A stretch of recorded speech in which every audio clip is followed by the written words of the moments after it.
இட்லி, தோசை, சப்பாத்தி, ரைஸ்க்கு எல்லாத்துக்குமே செட் ஆகிற மாதிரி ஒரு கிரேவி பண்ணலாங்க. அதுக்கு ஒரு பேன் வச்சுட்டு சின்ன வெங்காயம் ஒரு 20, தக்காளி 1, கருவேப்பிலை போட்டு நல்லா வணக்கிக்கிங்க. உங்கள்கிட்ட இஞ்சி பூண்டு பேஸ்ட் இல்லைன்னா இஞ்சியும் பூண்டு இதில் ஆட் பண்ணிவிட்டு இதை ஆற வச்சுட்டு அரைச்சிக்கலாம்.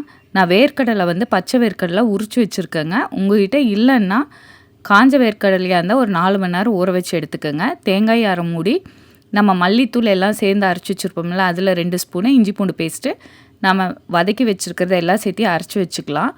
குக்கரில் எண்ணெய் ஊற்றிட்டு கடுகு, கருவேப்பிலை, வெங்காயம், தக்காளி போட்டு நல்லா வதங்கினதுக்கப்புறம் வேர்க்கடலையை ஆட் பண்ணிவிட்டு நம்ம அரைச்சி வச்ச பேஸ்ட் ஆட் பண்ணி நல்லா மிக்ஸ் பண்ணி விட்டுட்டு தேவையான அளவு உப்பு ஆட் பண்ணிக்கிங்க.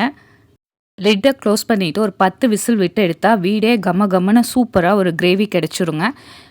பாருங்கள் எண்ணெய் எவ்வளோ பிரிஞ்சு வந்திருக்குன்னு. கண்டிப்பாக இந்த சூப்பரான சிம்பிளான கிரேவியை ட்ரை பண்ணி பார்த்துட்டு கமெண்ட் பண்ணுங்கள். தேங்க்யூ.